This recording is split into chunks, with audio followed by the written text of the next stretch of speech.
Magandang umaga po mga ka-explore at total Sabado naman ngayon. Medyo magkukwentuhan lang din tayo ng konti. Okay, matatandaan natin ang mga pinagsasabi ng mga kalaban ng ating Pangulong Bongbong Marcos. Una, eto pong si Pangulong Duterte ay sinabing bangag ang presidente. Di ba?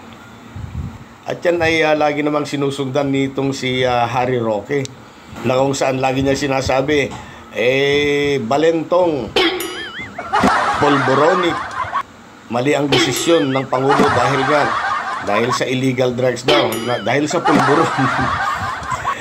At ganun din itong si Glenn Chong. Kamakailan lamang po ay sinabi ni Glenn Chong na walang karapatan si Mr. Marcos na magpatuloy dyan sa Office of the President. Ginugtong pa niya na bumaba ka na dyan, bangag.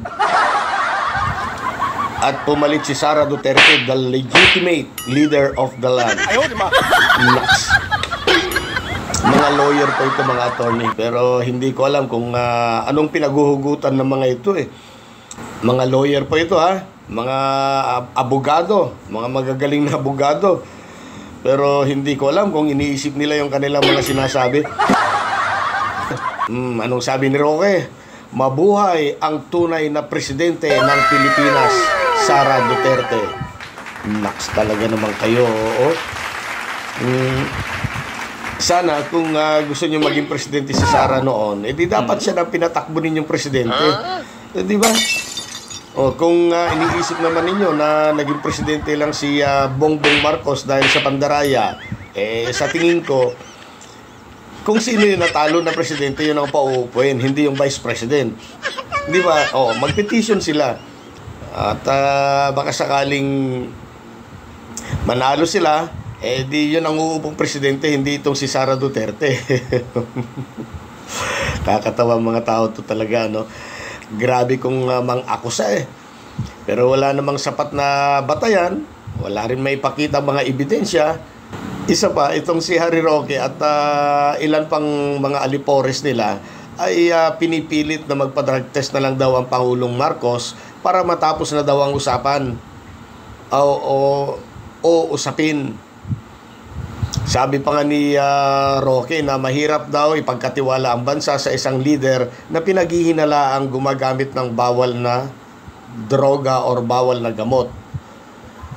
Pero kung ating matatandaan mga ka-explore, noong panahon ni dating Presidente Duterte, hinamon din ni Trillanes, si dating Senador Trillanes, na magpa-drug test itong si Duterte. Sumaklolo naman kagad ditong si Roque. Ang sagot ni Roque, kung gusto daw magpa-drug test ang presidente, gagawin niya. Pero hindi para utusan siya ng kahit sino. Ano yun? Pag sila ang sinabihang magpa-drug test, masama ka. Pag sila naman ang nagsabing magpa-drug test ka at hindi mo ginawa, nako, positive ka.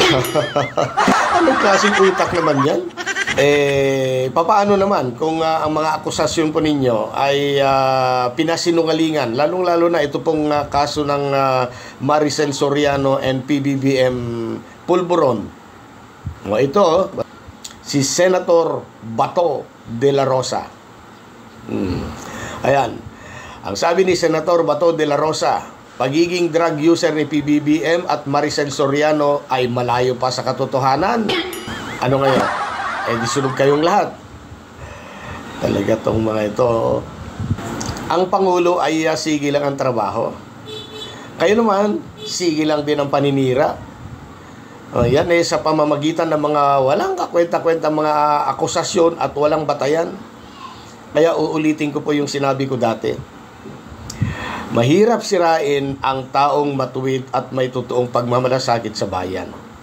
At yan ay walang iba kundi ang ating kasalukuyang presidente.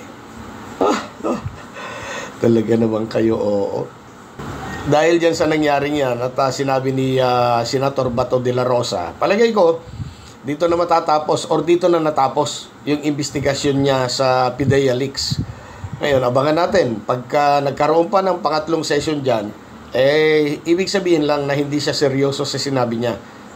Abangan na lang natin kung talagang tapat si De La Rosa doon sa sinabi niyang ito kay PBBM at saka kay Maria.